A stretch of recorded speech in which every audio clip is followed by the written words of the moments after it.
Korean tofu பண்ணலாமா? அதுக்கு இந்த மாதிரி டோஃபுவை ஒரு பவுலில் பிச்சு போட்டாச்சு கையாலே.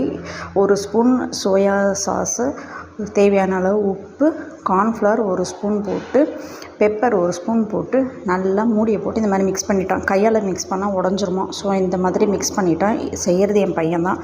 ஸோ நாங்கள் ஏர் ஃப்ரையரில் செய்கிறோம். ஏர் ஃப்ரையரில் ஸ்ப்ரெட் பண்ணிவிட்டு மேலே லைட்டாக ஆயிலை தான் ஸ்ப்ரெட் பண்ணுறோம். பண்ணிவிட்டு 200 டிகிரி செல்சியஸில் 5 மினிட்ஸ் வைக்கிறோம். நீங்கள் வேணும்னா ஜஸ்ட்டு லைட்டாக எண்ணெயை போட்டு தோசை தவாவில் சாட் பண்ணி எடுத்துக்கலாம். இந்த மாதிரி வந்துடும் டோஃபு இப்போ ரெடி ஆகிடுச்சு. அதை ஒரு சைடில் வச்சுக்கலாம். ஸோ கடாயை போட்டுட்டு எண்ணெய் ஊற்றிட்டு ஸ்ப்ரிங் ஆனியனும் பூண்டையும் குட்டி குட்டியாக நறுக்கி அதை நல்லா வதக்கிக்கோங்க. இது நல்லா பொன்னிறமாக வதங்கணும். பொன்னிறமாக வதங்கினதுக்கப்புறம் இப்போ சாஸஸ்லாம் ஆட் பண்ணிடலாம். டொமேட்டோ சாஸ் இதெல்லாம் குத்துமதிப்பாக தான் போட்டிருக்கு. ஒரு spoon tomato sauce, Korean sauce. இதுக்கு இம்பார்ட்டண்ட் இந்த கொரியன் சாஸ் தான். இது கடையில் கிடைக்கிது. கொரியன் சாஸ் போட்டதுக்கப்புறம் ரெட் சில்லி சாஸ் அதுவும் ஒரு ஸ்பூன். இது எல்லாமே ஒவ்வொரு ஸ்பூன் போட்டுக்கோங்க. இது நல்லா சிம்மில் வச்சுட்டு தான் சாஸஸ்லாம் ஆட் பண்ணுவோம், இல்லைன்னா கறியிடும். சோயா சாஸ் ஒரு 1/2 ஸ்பூன் போட்டுருந்தா போதும். டார்க் சோயான்றதுனால நான் 1/2 ஸ்பூன் போட்டுன்றேன். இப்போ செஷ்வான் சாஸ் ஆட் பண்ணிக்கலாம். உங்களுக்கு காரத்துக்கு ஏற்ற மாதிரி நீங்கள் போட்டுக்கோங்க. ஏற்கனவே பெப்பர் ஆட் பண்ணுறதுனால காரம் கூட குறைய வச்சுக்கோங்க. கார்ன்ஃப்ளவர் ஒரு ஸ்பூன் போட்டு தண்ணி விட்டு கரைச்சி வச்சுருந்தாச்சு. ஸோ கார்ன்ஃப்ளவர் ஸ்லரியை ஆட் பண்ணிக்கலாம்.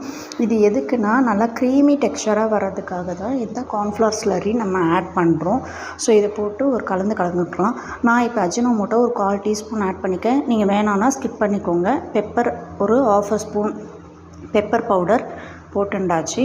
இது கூடவே இந்த டிஷ்க்கு தேவையான உப்பை போட்டுக்கலாம். ஏற்கனவே டோஃபுக்கு போட்டிருக்கோம். ஸோ இதில் ஒரு 1/2 உப்பு போட்டுக்கோங்க. பத்தலைன்னா டேஸ்ட் பண்ணி பார்த்துட்டு அதுக்கப்புறம் மறுபடியும் ஆட் பண்ணிக்கோங்க. ஸோ இப்போ நம்ம ஏற்கனவே எடுத்து வச்சுருந்த டோஃபு போட்டு நல்லா மிக்ஸ் பண்ணிக்கலாம். மிக்ஸ் பண்ணி இந்த மசாலாவோடு நல்லா கோட் ஆனதுக்கப்புறம் ஒரு 5 மினிட்ஸ் சிம்மரில் வச்சுக்கோங்க. இப்போ செசமி சீட்ஸ் ஆட் பண்ணியாச்சு. இது சும்மா ஒரு அழகுக்காக தான் செசமி சீட்ஸ் ஆட் பண்ணியிருக்கு. இது கூடவே ஸ்ப்ரிங் ஆனியனை நல்லா குறுகுறுன்னு நறுக்கி மேலே தூவி மழைசாரல் போல் தூவியாச்சு. இது என் பொண்ணு பையனும் சேர்ந்தா செய்கிறாங்க. ஜஸ்ட் வீடியோ மட்டும்தான் நான் எடுத்திருக்கேன். ஸோ இந்த கொரியன் டோஃபுவை நீங்கள் ட்ரை பண்ணி பார்த்துட்டு எப்படி இருந்ததுன்னு எனக்கு கமெண்ட் பண்ணுங்கள். இந்த வீடியோ பிடிச்சிருந்தா லைக் பண்ணி ஷேர் பண்ணுங்கள். மறக்காமல் சப்ஸ்கிரைப் பண்ணிடுங்க. பை.